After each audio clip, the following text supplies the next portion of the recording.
Doggone it for Ed Carpenter. He would have been on the pole position for this event after qualifying 6th quick, but he had the car damaged in that first heat race, so Eric Gordon loses the pole alongside Jay Drake. In the second row, it is J.J. Yaley and two-time champion Brian Tyler. In the third row on the inside, Tracy Hines and Dave Steele. We move on through the field, row 4, Derek Davidson and Dave Darlin, a former sprint car champion. In the fifth row on the inside, it's A.J. Fike, and outside, the youngster from Southern Illinois, Levi Jones. In the sixth row, Eric Bootsy and Mark Jessup. In row 7 on the inside, Brant Armstrong, and outside, Jason McCord. You're on board there as you take a look at Kevin Feeding. He'll start at the back of the pack, riding with Eric Gordon. And let's go down to the pits for some comments. I understand there's some concern about track conditions right now, Brian. Yeah, with the delay we had there with the red flag and everything, it's gotten pretty late here. It's dark. The track's really got cooled down. I talked to Rob Hoffman on the Kroger car. Tracy Hines drives. They're worried about being too tight. Brian Tyler's car was pushing. It was way too tight in the B, even though he won it. And, you know, Bob Gratton said that Dave Steele always sets the car up real loose, and they think maybe they might be all right tonight since he sets the car up loose. But the car being a little bit too tight here at Winchester, this place does tighten up when the sun goes down, so we need to watch to see who's free and rolls the corner and who's pushing the front end. Well, this track is scary enough, Larry, with a car that's handling properly, let alone being loose or tight. Yes, but it's much easier to drive a car that's tight here than it is to drive a car that's loose. And I think usually it's faster, though, if you can run a car that's loose. That's the reason a lot of guys don't like this place, and the reason they set the race cars up with a little bit of a push in them, because it's much more comfortable. It's much easier to let off the throttle and keep from running into the fence than it is to keep that thing from backing into the fence. We have an honorary starter this evening, 9-year-old Devin Lyons from nearby Sulphur Springs, and he's going to start that race from the front row of the grandstand. They handed him the green flag, and he got pretty excited earlier.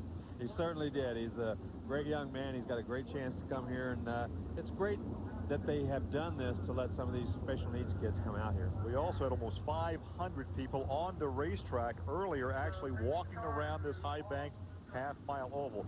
Should go green this time by. The field now belongs to Eric Gordon, a 3-time runner-up in the championship with the USAC sprint cars. We were riding along with Tracy Hines. He starts back there in 5th position.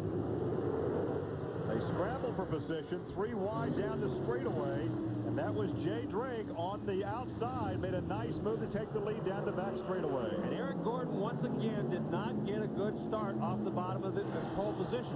That car stumbled a little bit. Something is wrong with the engine. He's not getting starts from low speeds, and it cost him a couple of positions. He's back to 3rd. Well, they're in 4th position. The black 19 is Dave Steele. He's won 7 times at this racetrack. If he wins this evening, he will tie Tom Bigelow for 2nd all-time. Of course, on the top of that all-time leaderboard would be Rich Vogler, who has 10 victories here, 5 in the sprints and 5 in the midgets. You can see the sparks coming off of Dave Steele's car. That's because he has the car set up so low that it's actually dragging bottom going through the corners. He's doing it much worse than anybody else. You can see him up there, too.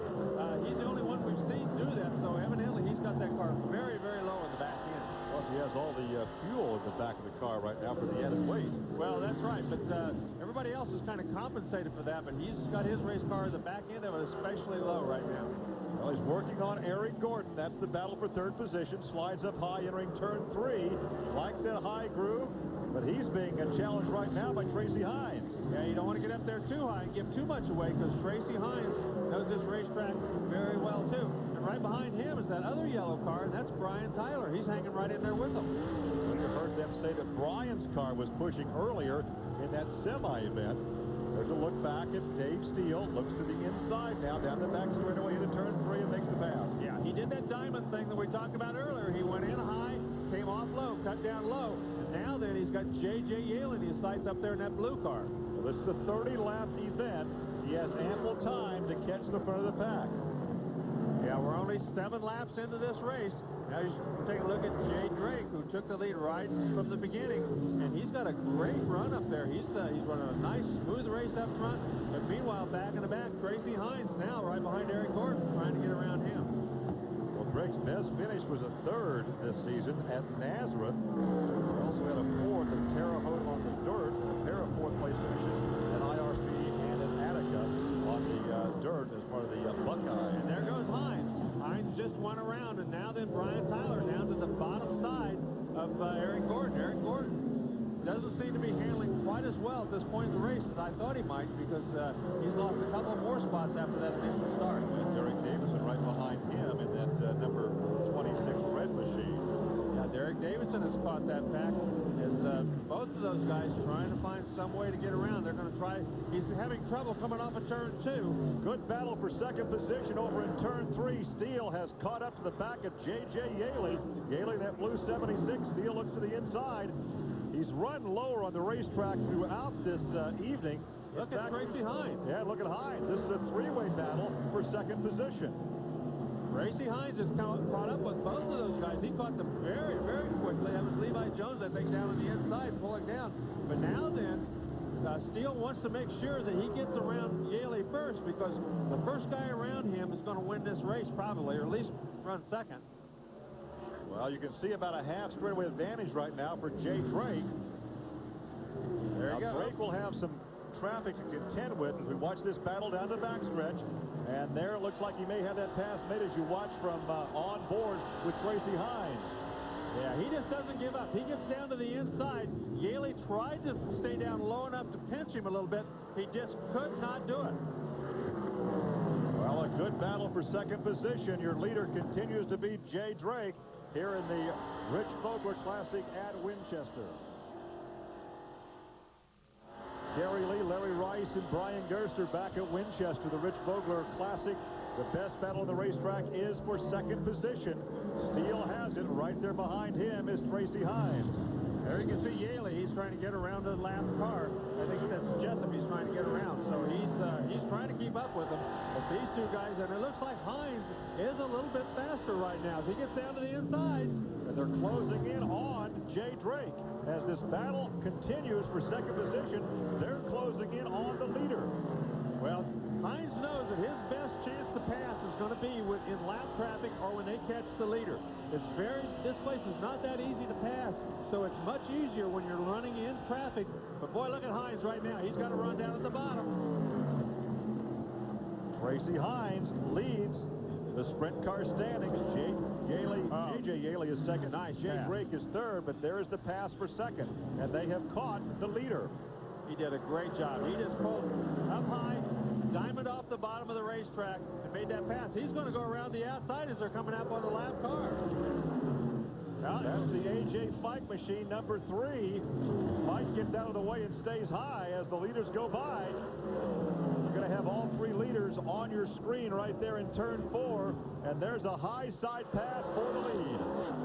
Well, Tracy Hines is definitely the fastest car on the racetrack right now. He did a great job. He just worked the traffic really well. The smart thing he did was when we're in lap traffic, he got back down to the inside because Dave Steele was going to take that position from him. He had tried to go on the outside of that lap car.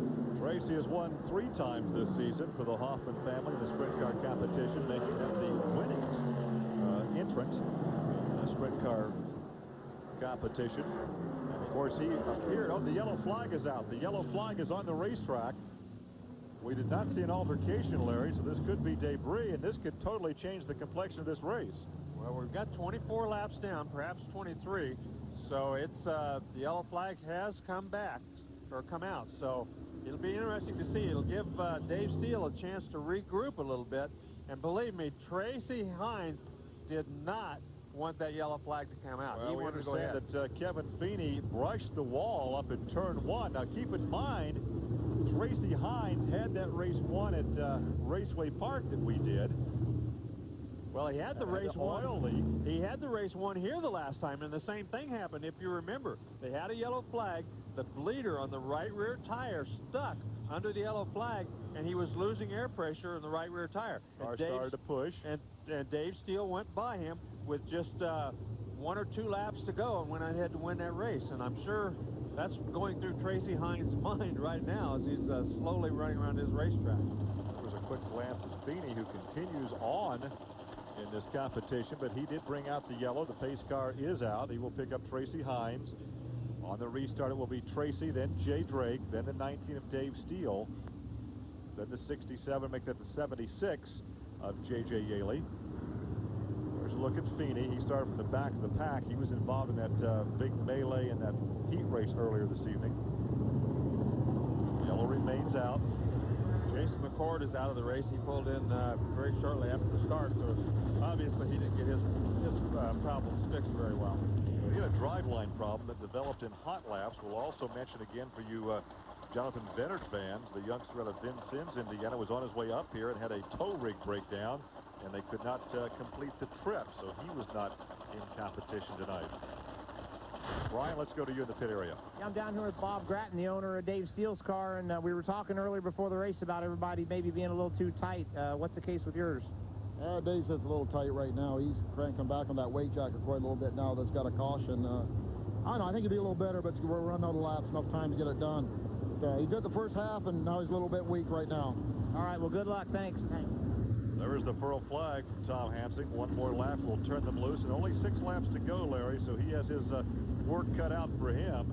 As you take a look at the top 5 on the restart, Tracy Hines, Jay Drake, Dave Steele, J.J. Gailey, and Eric Gordon. Yeah, the 2-car Brad Armstrong is right there in the middle. He's actually the 4th car on the racetrack, but he is a lap down in that black number 2 car.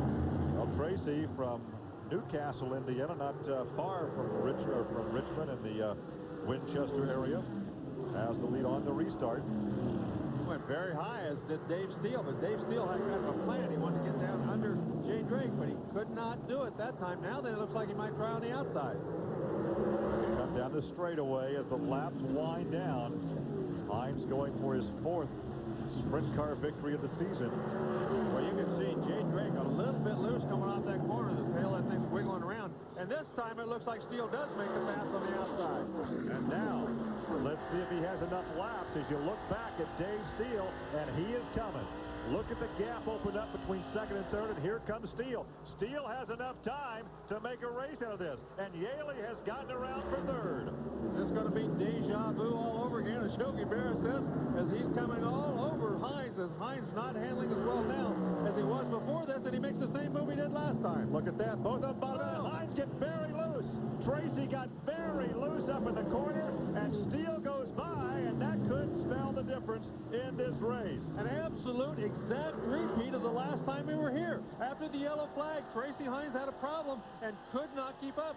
Steele, same thing. Maybe this time, though, is the fact that Steele did so much weight jacker adjusting under that yellow. Yeah, you heard his car owner say he was adjusting the chassis under yellow. Obviously, he went the right direction. The white flag will be displayed this time by, and here comes your leader, Dave Steele, about to pick up his 8th win at Winchester to tie Tom Bigelow for 2nd in the all-time win list here at Winchester. Off the corner, here they are.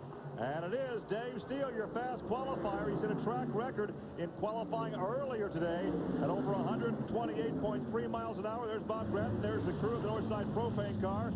The car is actually housed in Indianapolis, but the owner is out of Florida. Well, Dave Steele did a terrific job, and I got to believe that something happened to Tracy Hines.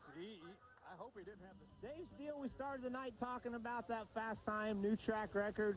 Now we're talking about a feature win. That's what you came here for, isn't it? I'll tell you what, man, I can't say enough. Bob Gratton, car owner, like always, great job. And that last caution really saved us because our car was really tight. And we made some adjustments. Got, I think, Penske shocks, made some adjustments on that caution. And it was still tight, but it was good enough. I think 69 car, his kind of went away a little bit after that caution. And ours probably stayed the same, but you know, it's just great. I mean, ain't nothing like winning, man. It's great. Better than anything. You had a chance to jump on him on a restart there in the spring, and you beat him then, and the same thing happened tonight. What kind of adjustments were you making to make it, you know, not so tight? We just got a weight jacker in there and shock adjustment, and it was, you know, just kind of really stiffening up that right rear a little bit. And it seems like, you know, like the last race here, it seems like the 69 car after the caution kind of got a little bit weaker, and luckily it played into our favor. All right, there you go. Northside Propane Eagle International car wins again. Look at these guys. So once again, his 8th victory in his career here at Winchester ties him with the great Tom Bigelow with the 2nd all-time win list behind the 10 of Rich Vogler as Steele wins it over Hines, Yaley. Brian Tyler took 4th. Jay Drake dropped back to 5th position. It was Eric Gordon, Derek Davidson, Dave Darlin, A.J. Fike, and Eric Bootsy took the 10th spot. 11 through 15, Kevin Feeney, Brad Armstrong, Mark Jessup, Levi Jones, Jason McCord.